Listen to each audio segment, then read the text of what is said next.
I'm going to introduce this man. So, I don't know when I met Kev. I've seen Kev in the community, right? So, as someone who is very passionate about the community and long-term dream of building businesses that can sustainably give back to our community long beyond me, you often look for examples of that. Absolutely. And I've watched and I've seen Kev and what he's done and the brand and everything that Premier Plus does for the community of St Neots from afar. Then I got to meet him. I'll never forget it, actually. He put me on the spot a little bit. He kind of looked me in the eyes and he asked me a few questions. And he was really trying to get to understand who I am and what my intentions were, and if I was like someone else that he'd met before, and or not. And beyond after that, it took about 15 minutes, and beyond that, we've been pretty close ever since. So I wanted to get him on here to thank him. So if we can bring Kev up, there he is. There's the man. How we do? Is that a good enough introduction for you, sir? Remarkable, Alex. Thank you very much indeed. I'm very humbled, my friend. Very humbled. Well, I mean it, man. You're an important, integral part of St Neots community, and yeah. I want you to know that. Yeah, but you've got a great voice in it, mate, and you're doing an awful lot of that stuff yourself. So take great pride in that as well. I appreciate it, my man. So, Kev, where do we start with you? Let's. How would you introduce yourself? That's what I'm intrigued by first. How would you introduce yourself? Lucky. Love that. Luckiest person alive, mate. That's how I'd introduce myself. That's a great perspective. Well, yeah, it is. I mean, you go to school in the town, you don't do particularly well, you don't really engage with education very well, but you have a passion for things, and you want to try and achieve something, and some people have all that passion, their building blocks never fall into place. And I was just a very, very lucky human being that these building blocks fell into place, and we are where we are. So yeah, I mean, this is the good thing about life and the sad thing about life, because so many people who have the ability to achieve don't, just because their stars don't align, and that's very sad, very, very sad. Yeah, no, exactly. There's a lot of circumstance that you just can't control, and actually, it's about making the most of what you have and what you can do every day, right? Being there at the right time, being in the right place at the right time, or being in the wrong place at the wrong time as well is equally as damaging. No, if you ask me to explain my journey, it would be lucky. People say, well, how did you make these decisions? Most of my biggest decisions in my life have been made by other people, Alex. When I left legal and general and went and started initially on my own or in a partnership, I went because they made me redundant. If they hadn't made me redundant, I'd probably still be there. When was that? How long? So because you got big, but what's birthday is it this year for Premier Plus? 25 years. We were 25 years in last April, so 26 years this April. Yeah, I was going to say, did you manage to get a party on? Was that COVID? Yeah, no, we did. Yeah, we did a party in March. Kev loves a party. Kev loves a party. Yeah, so we had a big do at the bridge in Huntingdon. All the staff came and partners, and no, it's brilliant. Beautiful. Had a great time. No, beautiful. I mean, 26 years. So something else. So there's a couple of things I wanted to learn from Kev. I want us all to learn from Kev from the conversation today. One was because Kev emailed me. He went, "Yeah, that's great. What are we going to talk about?" in his usual direct manner, and I wouldn't have it any other way. I could deal with that. I said, well, there's two things I want to talk about. One's culture and one's community. One of the things that you've told me, before, and I can't remember exactly the numbers, but the retention of your staff at Premier Plus is like second to none. We've got 42 people working within the business now. And in the last 25 years, we've only ever had 57. What? So in 25 years, 15 people have left. Wow. That's incredible. A testament That's to you. crazy, that. I mean, Is that because you have good parties? meet Sam. I tell you what, Sam, I bet if you ask a few, the answer's yes to that. That's what it's all about, mate. You're getting some love in the comments. I'm not sure if you see the comments on the screen, but have a little look afterwards if not. But you get some love in there.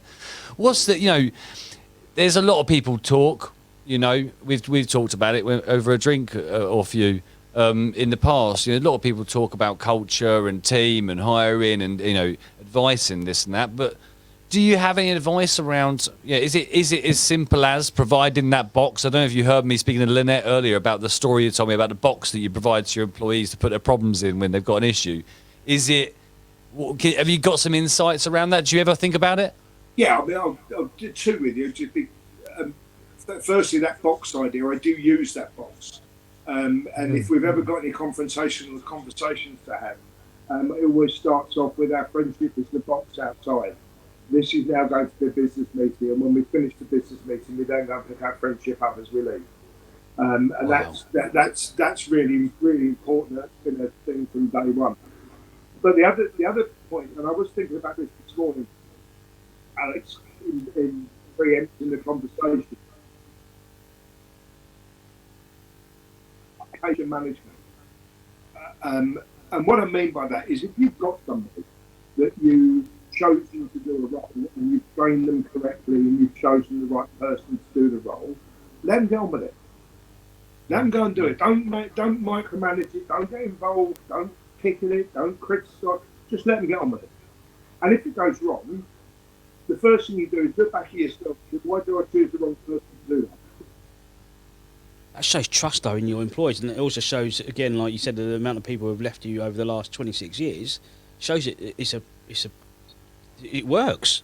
Yeah, trust and kindness. But it's trust the ability. So many people feel undermined in this day and age. And people don't need to be undermined. They need to be empowered. They need to be made to feel special about what they do, appreciated for what they do. Because they do it very, very. 9 times out of 10, people do it very, very well. And the number of people we speak to, when they say, I go into work, I do my very, very best, and I don't feel I can ever achieve because so many bosses are looking up at their own boss, trying to justify what they're doing by criticising their own staff. And you think, if you've chosen the right person to do the job, let them get on with it and let them flourish and do it well. I love that so much. Kevin, just going back, you said that you didn't do very well at school with not much of an education. What did you do first? What did you do next when you left school? Oh, right, okay. So I left school with a CSE grade 1 in maths.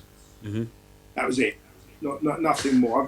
I've lied about that for years. My brother got 2 university degrees, so I always say I've got one as well.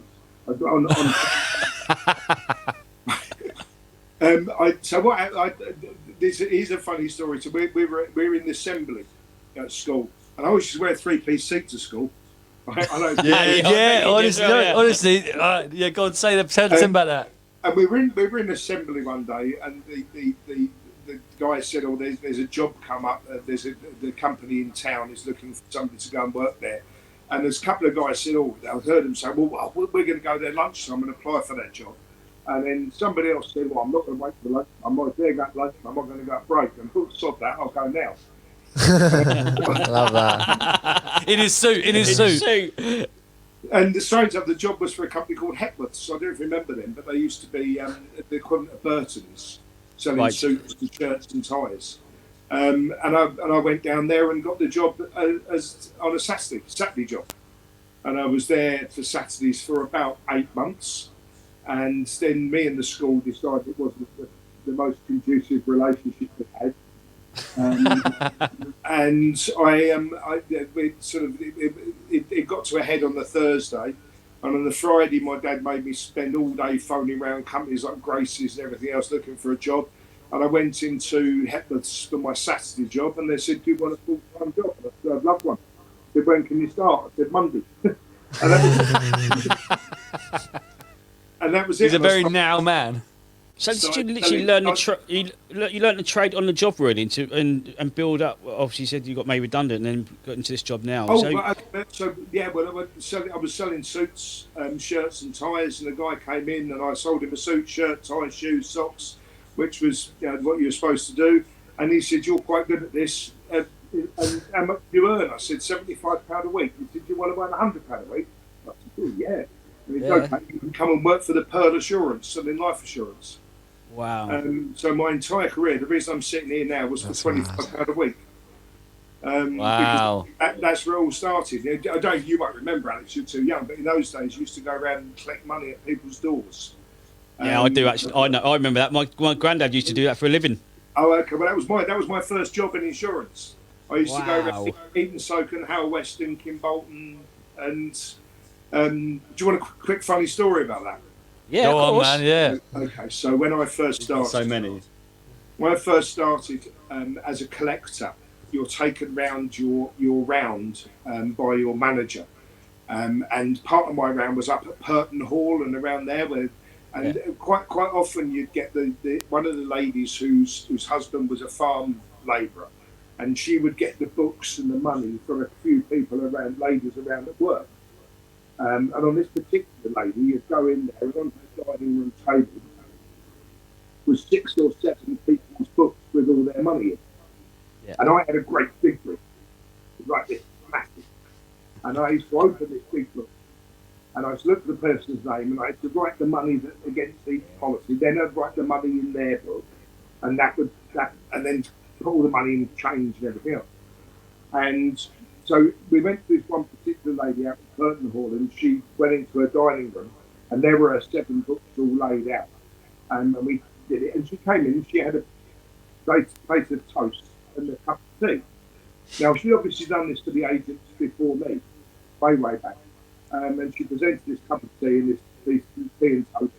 And I was very kind. Thank you. And while you're filling in the book, you're eating your toast and you're having a cup of tea and you're doing it. And that went on for, dropped the manager, doing the job myself, that went on for about 4 or 5 months. And then this one particular time I walked in there and there was the 7 books, and next to the 7 books was a full English breakfast. Sausage, bacon, mushrooms. I thought, wow, gosh, he's gone to town this time. So I sat down and I cut a bit of sausage and ate a sausage and filled in a book and cut a bit of egg and had a bit of egg and looked up and there was a husband standing in the doorway. Oh no! I said, why are you eating my breakfast?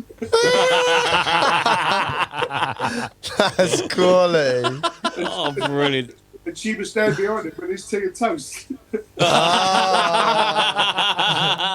That's so good. So one of the reasons why I wanted to ask you, honestly. I wanted to ask you what you did straight after education, because it proves to anybody, we find it a lot in our stories today, aren't we? Yeah. Those who aren't getting a good graded education can go on to big and great things like you have today. You know, it just shows determination more than anything. Somebody needs to shake up the education system. I was never academic, and I was not sporty either, under no circumstances. And when I was at school, I don't know if it's the same now, but when I was at school, if you weren't academic and you weren't sporty, you were just a sideline. You were an irritant. You were just you didn't have a place. They almost were desperate to get a box to fit you in and get you out of the way. And those two things never inspired me. Being academic didn't inspire me, and being sporty didn't inspire me. But as I said to Alex many years, I was inspired. I used to walk home past Simon Adlam's offices, and he'll remember Simon Adlam always had his name across the door. Yeah. And that's what inspired me. At 14 years of age, I remember walking past Simon Adlam's offices, going, "I want to do that one day. I want to have something with it." And I didn't want to be captain of the cricket team or the football team. And I knew I wasn't going to go to university, but I had aspirations outside of it. But there was nothing in education that allowed you to, or had the opportunity to encompass that, or recognise it. Still the case now. Yeah, well, you're looking at the disruptors, so that's all right, mate. So, Yeah. Have you met you two? No, I haven't. No, Oh, right, I so love it though. Obviously, Sam, you know of Sam, Kev? No, go on, Sam. So introduce yourself, Sam. Yeah, so basically my role at Inspire to Ignite is to help the young people we work with become more self-aware, increase their self-belief and become self-sufficient. So I head the human development side of things.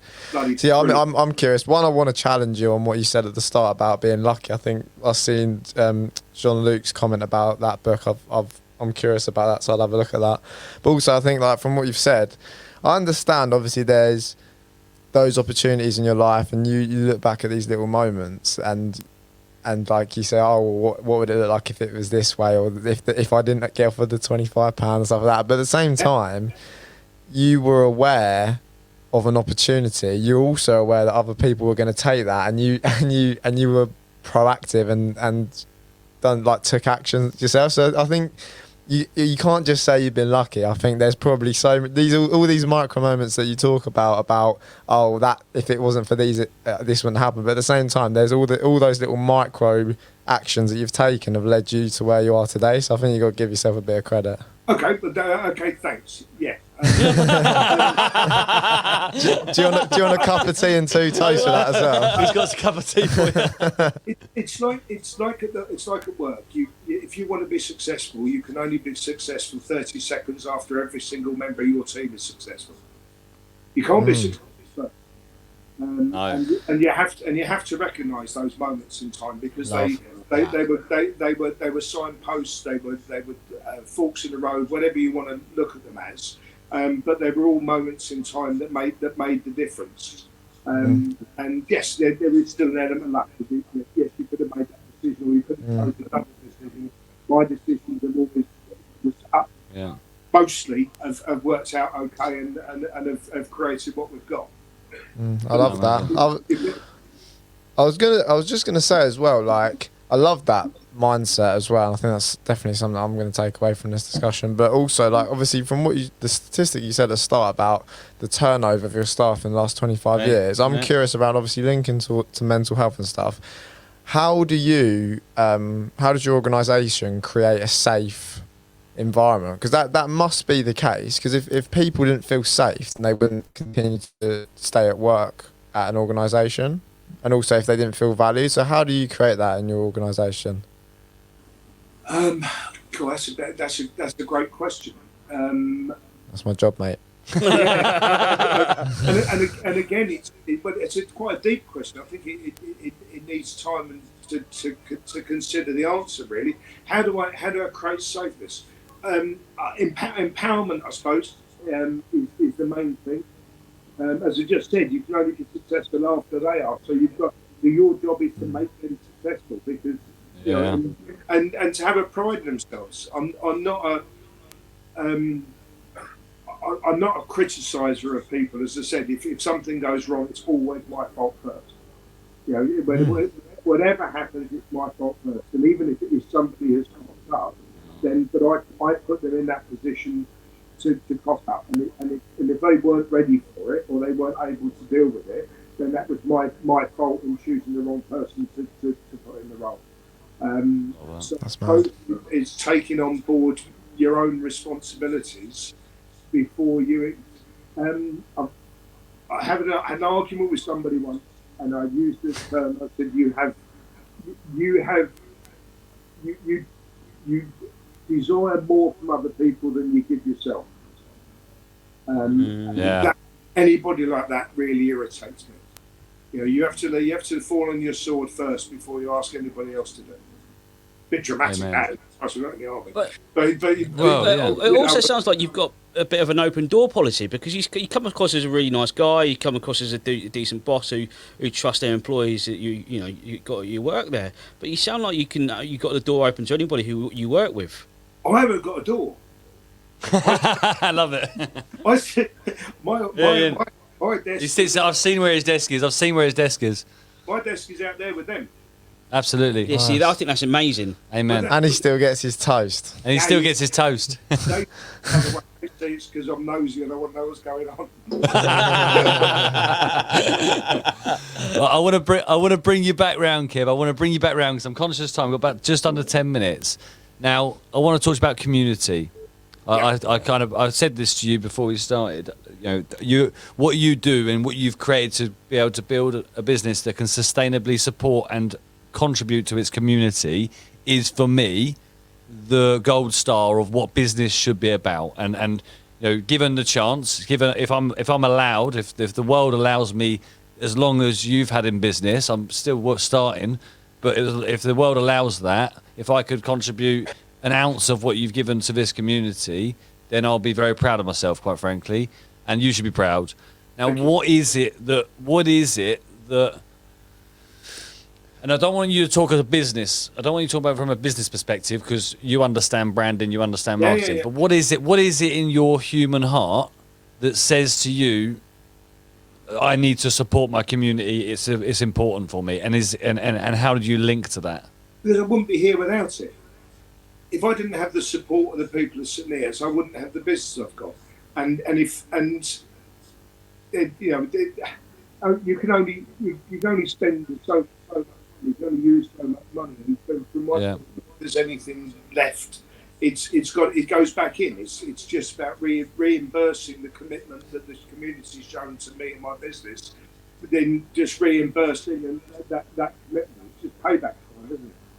You know, I love that. Like with the switching the Christmas lights on and doing that sort of thing. It's that and you look at how many people were there, how many people enjoying themselves. If you can make a contribution to that and just say, it's just saying thank you. That's all it is. Amen. Thank you for the commitment you've shown to me. Thank you for the effort you've put into making my business successful. Let me do something back and just try and do something a little bit myself. Amen. There's a great comment just popped up there with Steve Whitney just saying the community made us what we are. It's our way of giving back. Absolutely 100%. Absolutely 100%. Absolutely 100%. Just like you, as I said, you can only be successful 30 seconds after everything else. So I love that. I'm taking that away. That's going on there. That's going up there, mate. That's a great quote. That's going on one of my social media. That's going to be on every Instapreneur's post on. but again, it's like they're putting back into the community, isn't it? You couldn't have done it without them. Too many people take too much credit themselves for the things, and it's about what you've got around you, the people you've got around you, the facilities you've got around you. Oh, yeah, absolutely, and it's so important that that's why Speak Up's so important, to bring voices like Kev. Kev will never ask. Kev will never go, "Oh, Alex, can I get on the?" I had to bloody hassle. I had to hold a half-hour slot and bloody hassle him for. I think I sent you the original email like 2 weeks ago or something. He emailed me yesterday. I was trying to get some sleep yesterday. He's like, "What are we doing then? What's going on?" But he's got many different stories of how successful he is. Mate, honestly, I could spend 5 days with Kev and the stories that just flow out of him. It's just amazing. But there's two sides there. Obviously giving back to the community, which is so important. You know that as well, just discussed. But from from his education, for not getting those grades to where he is now, it actually should be it's testimony to what he's been through, and it shows that you don't need those grades to be successful. This is why introducing Kev Hull, the Godfather of St. Neds. Mate, it's true, man. It's true. Take it sometimes, man. Take it. How are you anyway? Because you're back. You're back on your feet. You're in the office. That's nice to see. I'm back on my feet. I'm in the office. I've got rid of my walker. I don't know if anybody knows, but I fell over getting on the train and snapped my kneecap in half. Oh my God! So I didn't know that. Remember? Yeah. So I was in hospital for 10 days in October, November. So I'm just back on my feet, walking around now with a walking stick. I would have one of these nanny frames, these frames with the. I did see it at the Property Foundation ball with it. Yeah, the ball, didn't you? And everything, but so I have one, but I've just dumped that now, and I'm back on my walking stick now. So. Man. Yes, we're getting there. Good man. Well, let's catch up. A couple of weeks' time, mate. It's been a pleasure, Alex. Thanks. Yeah, absolute legend. Gentlemen, appreciate your support. Time and Alex, well done, mate. You've done a fantastic job. You really are. Well done. Legend. Cheers, bro. I'll see you soon. Cheers. Bye bye. Thanks, Lovely Kev. to meet you, mate. Right, so he's gonna go. How do I turn this off now? Then he's just. Great. And go and have a look at the comments afterwards in Facebook and stuff. You've got so much love in there for you, man. Thank you, mate. That's lovely. Thanks ever so much. Cheers. See you later, mate. See ya. Just hit on the kick from studio one. That's it. Lovely jubbly. Kevin Hull, ladies and gentlemen. Cool guy, man. What cool guy? Yeah. I told you, man. Yeah, a lot of wisdom. You talk about mentors in our community, leaders within our community. that stat Yeah. is different level. Yeah. I don't know a company that manages to maintain that level of retention of their staff. Unbelievable. Yeah, I love the fact that he takes full. I know people go, "Oh, I take 100% responsibility," and they don't No, mean it. But 100%. yeah, you can tell. You can tell, don't you? can't you? Yeah, yeah. Love it. Yeah, awesome.